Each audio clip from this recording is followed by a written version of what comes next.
એ બધું ચાલી રહ્યું છે। તમે જુઓ છો છાપાઓમાં, ટીવીમાં કે જુદા જુદા પ્રકારના પ્રતિબંધ આપણી ભારત સરકાર અત્યારે પાકિસ્તાનની ઉપર નાખી રહી છે।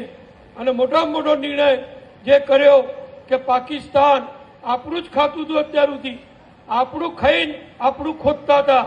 પાકિસ્તાનમાં તો ગઈ સાલ ખાવાના ફાંફા હતા, અનાજની, ઘઉંની, ચોખાની કે બીજા ખાવા પીવાની ચીજોની એટલી અછત હતી કે પડાપડી અને લૂંટાલૂંટ થતી હતી। એ આપણે બધાએ ટીવી ઉપર જોયેલું છે। પાકિસ્તાન ભિખારી થઈ ચૂક્યું છે, પાકિસ્તાન કંગાલ થઈ ચૂક્યું છે। પાકિસ્તાનના વડાપ્રધાન દુનિયાભરમાં ફરી પેલો કટોરો જેમ પેલો લેનાર ભીખ માગનાર કટોરો લઈને ફરે, દુકાને દુકાને, ઘેર ઘેર।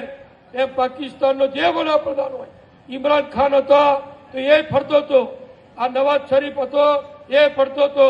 હવે આ વડાપ્રધાન આવ્યા, ભીખ માગ્યા સિવાય અત્યારે પાકિસ્તાનને કોઈ આરો